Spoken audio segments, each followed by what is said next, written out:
Hi guys, this is Kartik Tomar from Kautilya Sita Chowk, Hajipur.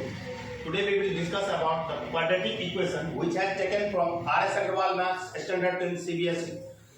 Now, जरूरत है आप सबों के अंदर जो डर है मैथ्स क्वाड्रेटिक इक्वेशन को लेकर के इसको आज खत्म करने का। आज से आप जब चाहें जैसे चाहें क्वाड्रेटिक इक्वेशन से रिलेटेड प्रॉब्लम्स को फेस कर सकते हैं, इजीली सॉल्व कर सकते हैं कम से कम समय में। तो देखते हैं हम क्वाड्रेटिक इक्वेशन के बारे में। सबसे पहले क्वाड्रेटिक इक्वेशन के बारे में हम लोग डिस्कस करेंगे। ये है क्वाड्रेटिक इक्वेशन जो स्टैंडर्ड 10 सीबीएसई आर.एस. अग्रवाल के मैथ से लिया गया है। इसके लिए कुछ इंपॉर्टेंट बातें हैं जो हिस्ट्री हमें जान लेना ज्यादा जरूरत है, वो मैं डिस्कस करूंगा। पहले ये रहा, सबसे पहले क्वाड्रेटिक इक्वेशन के लिए जो बेबीलोनियंस थे वे फॉर्मूलाज दिए थे, उन्होंने सॉल्व किया था। तो दिया हुआ है Babylonians were the first to solve the quadratic equation of the form x² - px + q = 0। Just इसको समझ सकते हैं हम लोग। क्वाड्रेटिक इक्वेशन इस तरह का फॉर्म में होता है ax² + bx + c = 0, वेयर एक चीज को माइंड में रखना है, a, b एंड c ये जो है कांस्टेंट टर्म है, ये जो है कांस्टेंट टर्म है, और ये जो है वेरिएबल्स है दोनों, जहां पर कि ये x² है रूट्स के लिए, और यहां पर इसका कोई पावर नहीं है, मतलब एक है, और ये कांस्टेंट टर्म है, ये कांस्टेंट टर्म है। इसको हम लोग ऐसे कह सकते हैं, जो इसमें a b c तीनों कांस्टेंट टर्म है, लेकिन a b c में c का वैल्यू b का वैल्यू कुछ भी रह सकता है, लेकिन वेयर एक चीज को दिमाग में हमेशा रखना है, जो क्वाड्रेटिक इक्वेशन होने के लिए a = 0। अगर a का वैल्यू 0 होगा तो यह x² जो है 0 हो जाएगा पूरा, तो यह क्वाड्रेटिक इक्वेशन की श्रेणी में नहीं रहेगा, यह सीरीज से बाहर हो जाएगा and it will become linear equation. तो क्वाड्रेटिक इक्वेशन के लिए जो कुछ टर्म्स थे ये आप जान लिया आपने। बेबीलोनियंस फर्स्ट मैथमेटिशियन थे जिन्होंने की ये क्वाड्रेटिक इक्वेशन को सबसे पहले सॉल्व किया। नेक्स्ट है ब्रह्मगुप्त, यह इंडियन मैथमेटिशियन थे, दिया हुआ भी है, इंडियन मैथमेटिशियन थे जिन्होंने इसको एक्सप्लिसिट फॉर्मूला से सॉल्व करने के लिए जो है बहुत सारा जो है फॉर्मूला दिया, जिसमें कि स्प्लिट करके ये क्वाड्रेटिक इक्वेशन को सॉल्व करना था। इसका था ax² - bx = c। सेम वही है जो मैंने अभी बताया है, ax² + bx + c = 0। सेम वही है, कोई भी टर्म प्लस या माइनस में हो सकता है, वो कोई बड़ी का मैटर नहीं है। नेक्स्ट है जो हम लोगों को देखना है अभी आगे, जो ज्यादा चर्चा में रहा, इसमें से जितने भी मेथड्स अभी आ रहे हैं, ये सारे मेथड से हमें क्वाड्रेटिक इक्वेशन को सॉल्व करना है। सारे मेथड से हमें जो है क्वाड्रेटिक इक्वेशन को सॉल्व करके चेक करना है। आगे जो भी एक्सरसाइजेज होंगे क्वाड्रेटिक इक्वेशन में, वो अलग अलग फॉर्मूला से अलग अलग मैथमेटिशियन के अकॉर्डिंग डील किया जाएगा। नेक्स्ट थिंग, अभी एक और जो है आगे मैं डिस्कस करूंगा, जो मैथमेटिशियन थे इंडियन, उनका नाम था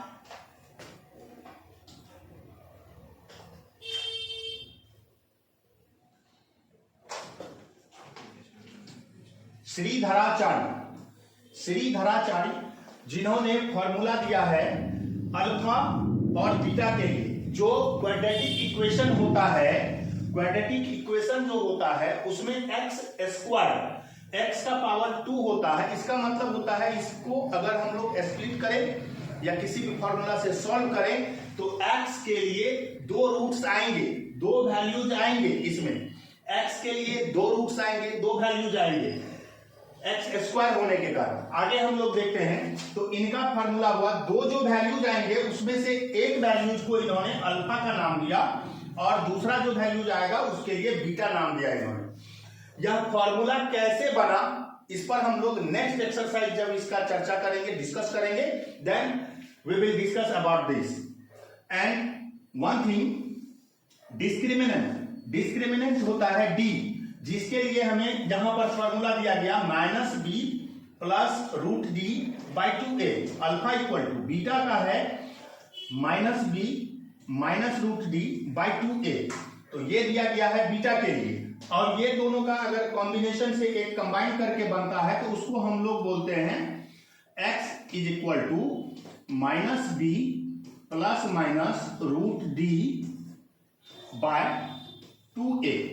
अब जो ये d है, ये है डिस्क्रिमिनेंट, मतलब इक्वेशन को निर्धारित करता है, इक्वेशन को बताता है जो उसके कितने ज्यादा सॉल्यूशन है, मतलब सॉल्यूशन किस तरह का है। तो आगे हम देखते हैं b² - 4ac को लेकर।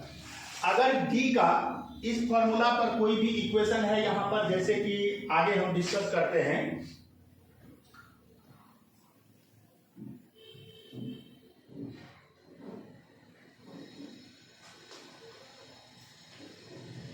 यहां एक डिस्कशन है इस फॉर्मूला को लेकर के, जैसे कि 5x² plus 3x plus 12 is equal to 0। इस तरह का हमने एक इक्वेशन जो है बनाया। अब इक्वेशन में d का वैल्यू देखना है, तो d का वैल्यू इस तरह से निकालेंगे, जैसे कि ये हो गया a का वैल्यू 5, ये हो गया b का वैल्यू 3, और ये हो गया कंप्लीटली जो कांस्टेंट टर्म है 12, ये हो गया c का वैल्यू 12। तो अब इसमें हम वैल्यू को पुट करके अगर देखेंगे तो आगे d इक्वल टू अगर 0 आता है, d अगर 0 आता है तो इसका मतलब जो इस इक्वेशन को हमें सॉल्व करना है, फॉर्मूला से सॉल्व करने पर जो इसके रूट्स आएंगे वो ट्विन होगा, मतलब इक्वल दोनों रूट्स का वैल्यू होगा। अगर यहां पर d जो है ये इक्वल टू में कोई भी नंबर आता है जो 0 से छोटा हो, 0 से छोटा हो, तो उस कंडीशन में क्या होगा, तो उस कंडीशन में उसके कोई रियल रूट्स नहीं होंगे, उस कंडीशन में उसके कोई रियल रूट्स नहीं होंगे। अगर यह नंबर 0 से बड़ा होता है, मतलब पॉजिटिव कोई भी इंटीजर ऑब्टेन्ड होता है, तो उसके 2 रियल रूट्स होंगे, मतलब 2 रूट्स होंगे, दोनों एक दूसरे से डिफरेंट होगा। अगर इक्वल टू 0 आया तो दोनों वैल्यूज x का इक्वेशन में इक्वल रहेगा। अगर 0 से बड़ा होता है तो फिर क्या होगा, 0 से बड़ा होने पर जो इक्वेशन है, इक्वेशन में दोनों डिफरेंट जो है वैल्यूज होगा, मतलब वो रियल रूट्स होगा। आगे हम लोग फिर देखते हैं।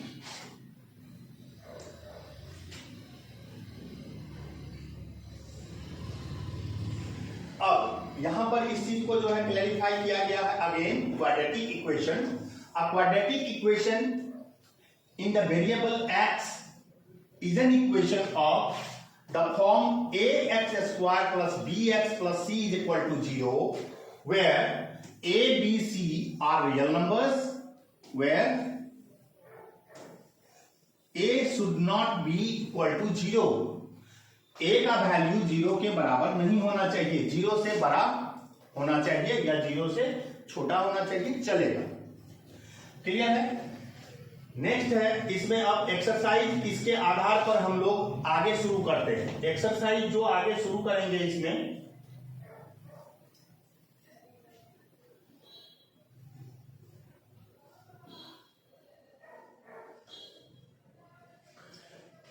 फर्स्ट एक्सरसाइज है ये जो हम शुरू कर रहे हैं, क्वाड्रेटिक इक्वेशन का है। इसमें है दिया गया which of the following are quadratic equation in x. इसमें कौन सा इक्वेशन है जो क्वाड्रेटिक इक्वेशन है इन एक्स, ये पता करना है। सबसे पहले एक क्वेश्चन मैंने यहां से पिक किया, यहां पर a की वैल्यू क्या है, a की वैल्यू 1 है, यहां b की वैल्यू -1 है, और c की वैल्यू 3 है। तो क्वाड्रेटिक इक्वेशन होने के लिए क्या क्या है जो माइंड में रखना है, तो आगे देखते हैं। यहाँ एक्स स्क्वायर का जो कोफिशिएंट है a, यहाँ a का वैल्यू 0 नहीं है 1 है। अगर 0 होता तो यहाँ कोई पद नहीं होता, तो 0 नहीं है, कुछ नहीं है, तो 1 है इसका multiple. Then coefficient x square का 1 है, तो पहला तो यह कंडीशन को पूरा किया। दूसरा कंडीशन है जो इक्वेशन में मैक्सिमम डिग्री जो है वेरिएबल्स का वो 2 होना चाहिए, तो इसमें मैक्सिमम डिग्री 2 है, मैक्सिमम डिग्री एक वेरिएबल्स का 2 है, ये भी पूरा करता है। तो इसलिए क्या कह सकते हैं, तो ये इक्वेशन जो है क्वाड्रेटिक इक्वेशन है, इसमें कोई शक नहीं है। अब कुछ इक्वेशंस ऐसे आएंगे जैसे कि नेक्स्ट है, फिर यहां एक्स स्क्वायर है, इसके भी कोफिशिएंट है, एक्स के भी कोफिशिएंट है, यहां कांस्टेंट टर्म है, तो बिल्कुल जो है यह क्वाड्रेटिक इक्वेशन है। इस तरह से हम लोग सॉल्व करेंगे। आगे यहां पर एक इक्वेशन आ गया, अब इसको अगर सॉल्व करेंगे तो सबसे पहले क्या करना होगा, इसके एक्स के नीचे में क्या है, कुछ नहीं है, तो यहां पर 1 करेंगे। 1 करेंगे तो अब ये दोनों के लिए क्या होगा, एलसीएम 1 और x का, 1 और x का जो है x होगा, यहां पर हो जाएगा एक्स स्क्वायर, और फिर यहां क्या होगा, तो x से x टर्मिनेट है 1 बार में, तो यहां से +2 केवल करेंगे इक्वल टू यहां एक्स स्क्वायर होगा, क्लियर है।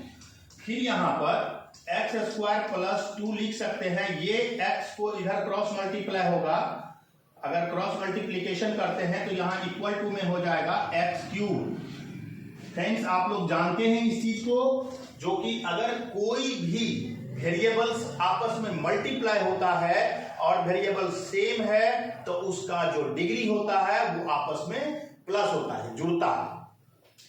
तो यहां पर ये x का पावर 1 था, यहां पर 2 था, दोनों आपस में जुड़ गया, हो गया x3। अब ये इक्वेशन को आगे अगर बढ़ाते हैं तो ये x3 इधर आएगा माइनस में, x3 प्लस एक्स स्क्वायर +2 = 0।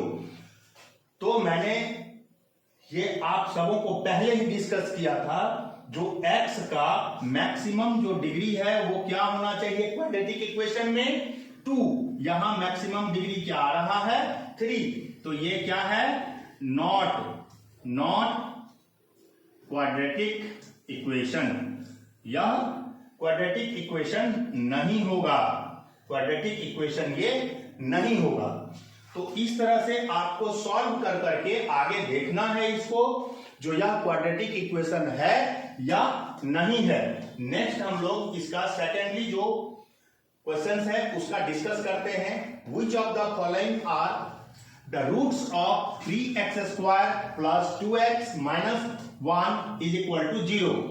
तो अब इसमें है जो कि आपको बताना, जो विच ऑफ द फॉलोइंग, इसमें से कौन, समझने वाली बात है, विच ऑफ द फॉलोइंग, तो इनमें से कौन are the roots of equation दिया गया है क्वाड्रेटिक, इसका रूट्स कौन सा है। तो पहले इसको हम लोग सॉल्व करेंगे। इस एक्सरसाइज में हम लोग जो सॉल्व करेंगे वो स्प्लिट फार्मूला से, स्प्लिट फार्मूला से सॉल्व करने के लिए इक्वेशन को यहां आप देखेंगे, सीख सकते हैं आराम से।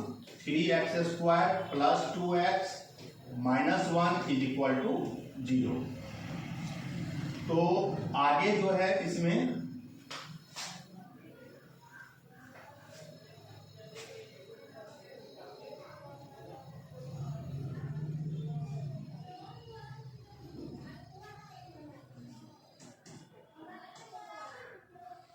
आगे अगर इसको हम लोग सॉल्व करते हैं तो यह 3 और -1 को आपस में इसका प्रोडक्ट निकाल लेंगे और साइड में लिख देंगे, तो क्या होगा, -3x²। कोई दिक्कत है। फिर इसको बीच वाला जो सेकेंड टर्म जो होता है, x का जो कोफिशिएंट है, x के साथ बीच वाला जो इसमें टर्म है, उस टर्म को 2 ऐसे भाग में स्प्लिट करना है जिसका प्रोडक्ट जो फर्स्ट एंड लास्ट टर्म का प्रोडक्ट था उसके बराबर होना चाहिए।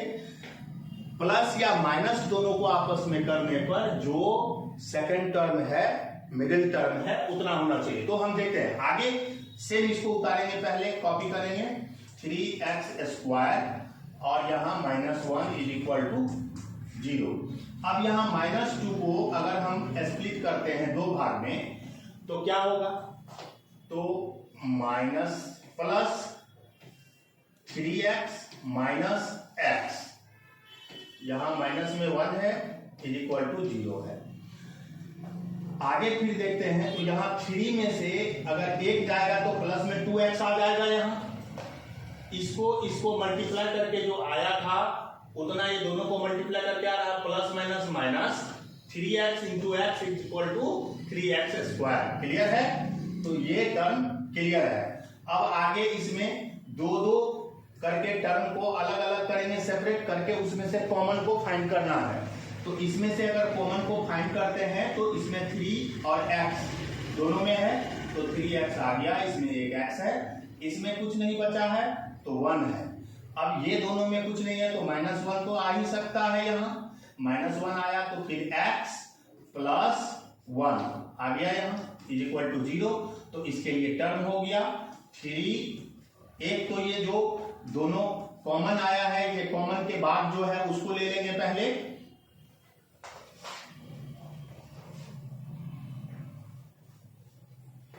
तो यहां हो जाएगा x प्लस 1, फिर सेकेंड होगा 3x जो कॉमन किया था हमने -1 इज इक्वल टू 0। अब यह दो अलग अलग सेक्शन में आ गया, दो सेक्शन में आ गया तो दोनों में x बराबर क्या होगा, तो x का वैल्यू क्या होगा यहां देखते हैं। यह इतना के बराबर अगर 0, जैसे अगर इतना बराबर 0 बाई ये आ जाएगा, मल्टीप्लाई उधर जाएगा, डिवाइड में जाएगा, तो इतना बराबर 0 है तो 0 है x प्लस 1 इक्वल टू, तो +1 अगर इक्वल टू के उस तरफ जाए तो फिर उसका सिंबल चेंज हो जाएगा x equal to -1। Next term है 3x इज इक्वल टू, तो अगर इतना बराबर 0 होता, 3x minus 1 is equal to 0, then what x equal to, तो x इज इक्वल टू -1 उधर जाएगा तो 1 होगा प्लस में, और 3 जो मल्टीप्लाई में इधर आएगा तो इस तरह आएगा। तो x के लिए यहाँ पर जो रूट्स आए हैं वो क्या क्या है, एक तो -1 है, दूसरा 1/3 है। तो अब आपको ऑप्शन में देखना है जो उसमें से कौन सा है, तो -1 है दिया गया और दूसरा 1/3 भी यहाँ दिया गया है। तो यहाँ दिया हुआ है जो कि which of the following are the roots of equation है, इसका रूट्स कौन कौन होगा, तो ये और ये दोनों होगा रूट्स, इसमें एक नहीं ये दोनों हो रहा, ये आपको फाइंड आउट यहां हुआ है। क्लियर है। नेक्स्ट हम लोग देखते हैं, इस तरह से क्वेश्चंस को सॉल्व कर सकते हैं।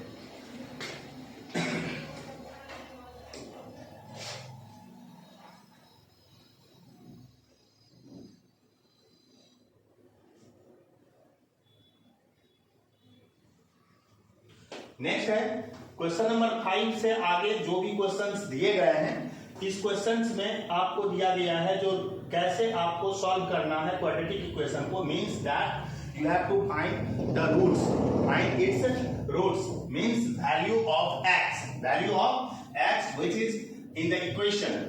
नाउ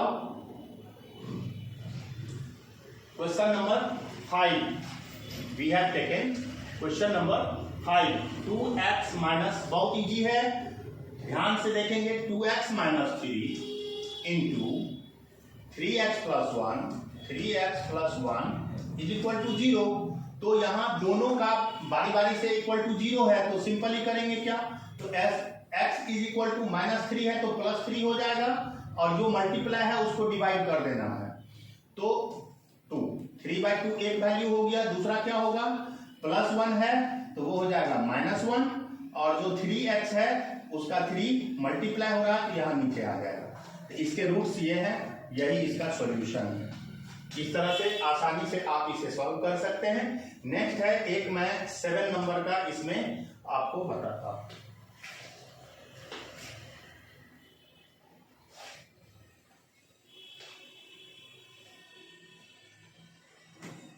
7 नंबर में है 3x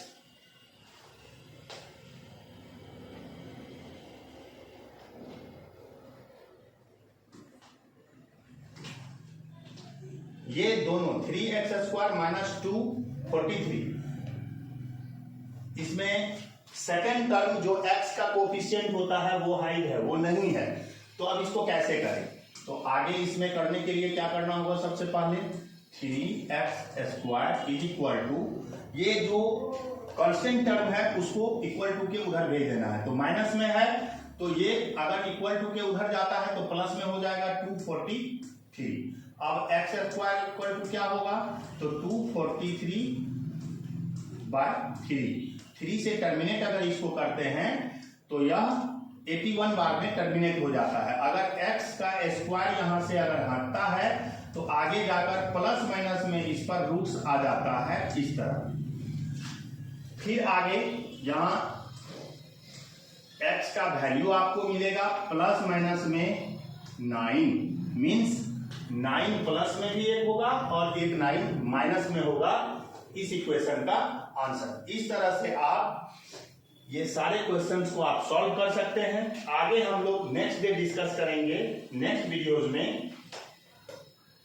तब तक अगर आपको इस एक्सरसाइज में किसी भी क्वेश्चंस में कोई भी प्रॉब्लम्स आता है तो आप हमारे कमेंट बॉक्स में उस क्वेश्चन को डालें, ताकि मैं उसको वहां से देखकर नेक्स्ट वीडियोज में आपको उस क्वेश्चन के बारे में डिटेल में बता सकूं। तो हमारी वीडियोज जो भी होंगे मैथ्स के लिए वो आपको टाइम टू टाइम मिलता रहेगा।